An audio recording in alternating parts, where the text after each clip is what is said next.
problème. Et quand bien même je t'avoue ce que j'aime.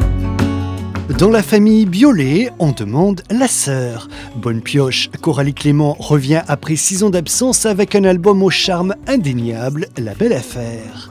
Elle s'est pour l'occasion émancipée de son frère pour écrire et co-réaliser avec Thomas Curieux ce petit bijou élégant, cinématographique et né d'une déception amoureuse. Pendant 10 ans, j'ai appris mon métier à ses côtés, vraiment appris. J'ai vu comment il travaillait, comment il composait.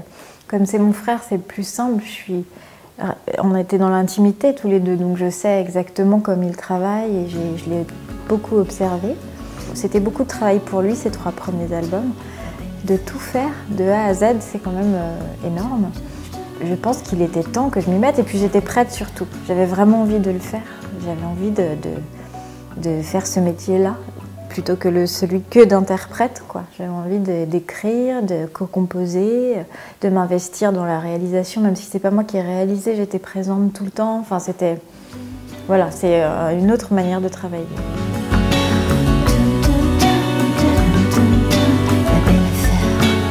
Benjamin, il a un don incroyable, c'est que quand il écrit pour une interprète, il écrit vraiment pour elle. C'est du sur-mesure, quoi. Mais cet album-là, La Belle Affaire, oui, c'est très perso. Sans doute le plus personnel, oui, bien sûr. J'aimerais te dire qu'un jour, c'est sûr, j'oublierai forcément le pire. Le fait d'être maman m'a libérée, donc j'ai réussi à accepter ce que j'écrivais aussi. C'est-à-dire que c'est moi, donc voilà, j'écris comme ça, de cette manière-là, et j'ai accepté ce que j'acceptais pas avant. J'avais besoin de quelque chose pour me libérer. Alors c'était soit je faisais une thérapie, soit j'écrivais, ce que j'ai préféré finalement. Parce que ça m'a vraiment libérée, c'est quelque chose de, je sais pas, de salvateur, quoi, d'écrire. C'est très étonnant.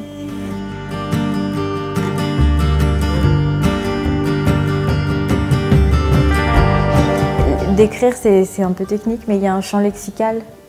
On a tous un champ lexical et j'avais pas envie de piquer le champ lexical de quelqu'un, c'est quelque chose qui me terrorise. Donc du coup, je me suis un peu inspirée de films plutôt que de musique. J'ai beaucoup regardé de films et j'ai redécouvert, parce que j'adore, je suis complètement fan, mais ça faisait longtemps que j'avais pas revu ces films. Et on m'a offert un coffret avec plein de films de Sofia Coppola et je les ai tous regardés, je les adore tous. C'est quelqu'un qui a une esthétique que j'adore, qui me parle et qui me plaît vraiment, qui m'émeut carrément. Et surtout, je trouve que ce qui est incroyable chez cette femme, c'est qu'elle sait filmer la solitude.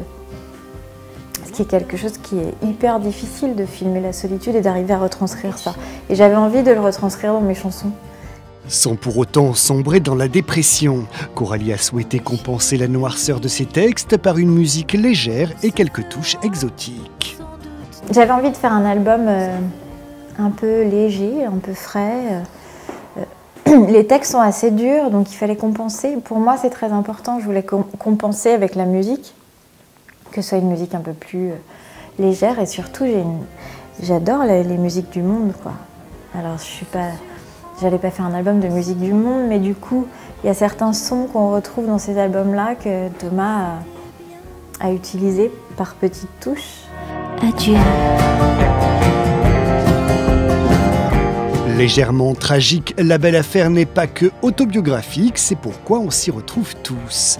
Mais pour en savoir plus sur la personnalité de Coralie Clément, nous l'avons soumise au traditionnel jeu de la boîte à questions. Un avion, c'est comme ça tu vas plus vite, quoi. New York. Un manteau en cachemire. Je ne fais pas du tout de sport, c'est une cata. Je serais l'équitation peut-être. Je dirais tout à demi-mot, je tournerai le dos.